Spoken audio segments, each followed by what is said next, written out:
दोस्तों, सबसे पहले सब्सक्राइब करें, नोटिफिकेशन बेल दबाएं और सबसे पहले वाली ऑप्शन ऑल करें, जिससे हमारी आने वाली नई वीडियो की नोटिफिकेशन आपको फ़ौरन मिल जाएगी। जय श्री राम भक्तों। सुबह के वीडियो में जो हमने आपसे प्रश्न पूछा था कि ऐरावत हाथी के कितने दांत हैं, तो उसका उत्तर है ऐरावत हाथी के 4 दांत हैं। चलिए आज की कथा श्रवण करते हैं। आज की कथा है रानी का भिखारी से प्रेम संबंध और राजा का क्रोध। आइए कथा श्रवण करें। किसी नगर में एक राजकुमार था। उसका नाम वीर सिंह था। वह बहुत ही सुंदर था और प्रतिदिन 1000 घड़ों के इत्र से नहाता था। भोजन भी वह सुगंधित लकड़ियों की थाल में करता था। उसका रूप, यौवन और उसकी जीवनचर्या इतनी आकर्षक थी कि कोई भी कन्या उस पर अनायास मुग्ध हो उठती थी। युवावस्था में ही वह राजा बना और उसका विवाह एक सुंदर राजकुमारी के साथ हुआ। वह अपनी रानी से इतना प्यार करता था कि उसे प्रसन्न रखने के लिए उसने कोई और विवाह नहीं किया। राजा के महल के पास एक जामुन का पेड़ था। एक दिन उस पेड़ के नीचे चिथड़ों में लिपटा एक अपंग भिखारी आ बैठा। रानी महल के छत पर घूम रही थी। उसकी नजर अचानक उस भिखारी पर पड़ी। उसको उस भिखारी पर दया आ गई। वह उस भिखारी को कुछ देने के लिए सैनिकों के द्वारा उसे अपने महल में बुलाया। जब भिखारी रानी के पास आया तो रानी उसको देखते ही उससे प्यार कर बैठी। उसने भिखारी को भरपेट खाना खिलाया और उसे अच्छे अच्छे वस्त्र दिए। भिखारी ने वस्त्र लेने से इनकार कर दिए और फिर उस जामुन के पेड़ के पास जाकर बैठ गया। रानी उस पर ऐसे मोहित हुई कि उसके बिना अब रह नहीं सकती थी।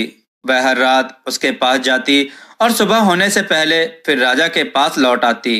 एक दिन राजा और उसका पुरोहित उस पेड़ के नीचे घूम रहे थे। तभी राजा की नजर उस धूल धूसरित भिखारी पर पड़ी। उसे देख राजा के मुख से निकल गया, क्या ऐसे गंदे व्यक्ति को कोई कन्या प्यार कर सकती है? ऐसे गंदे व्यक्ति के पास कोई कैसे जा सकता है? ना यह कभी स्नान करता है, ना कभी अच्छे वस्त्र पहने हैं इसने। इसके पास कोई कैसे जाएगा और इससे कोई कैसे प्यार करेगा? भिखारी ने राजा की बात सुन ली। भिखारी के मन को ठेस पहुंची। वह बैठा बैठा जोर जोर से बड़बड़ाने लगा। उसकी आवाज राजा के और उसके मंत्री के कान में पड़ी। राजा और उसके मंत्री उसकी आवाज सुनकर उसके पास आए और उससे पूछने लगे, तुम क्यों बड़बड़ा रहे हो? क्या तुम्हें हमारी बातों का बुरा लगा? उसने गुस्से में जवाब दिया और उसने कहा, आप क्या कहते हो? मुझे कोई प्यार नहीं कर सकता? मुझे तो इस राजा की रानी भी प्यार करती है। राजा ने जब सुना तो उसको बहुत क्रोध आया। उसने भिखारी को मारने के लिए तलवार निकाल ली, किंतु उस भिखारी को यह नहीं पता था यही राजा है। इसलिए भिखारी ने सब कुछ उसके सामने कह दिया।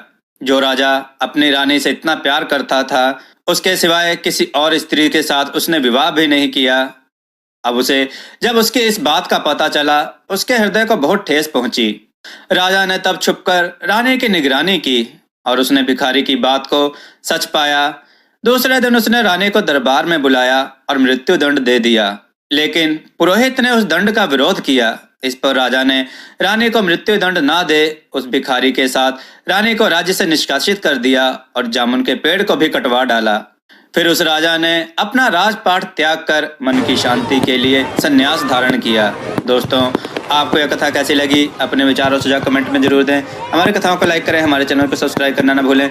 हमारी कथाओं को शेयर जरूर करें, जिससे लोगों को अच्छा ज्ञान प्राप्त हो। दोस्तों, हमने पावन कथाएं नाम का चैनल क्रिएट किया है, जिसका लिंक डिस्क्रिप्शन में दिया गया है। हम उस पर एनिमेटेड वीडियो डालेंगे। आप उसको सब्सक्राइब करके ढेर सारा प्यार हमें जरूर दें। जय श्री राम भक्तों।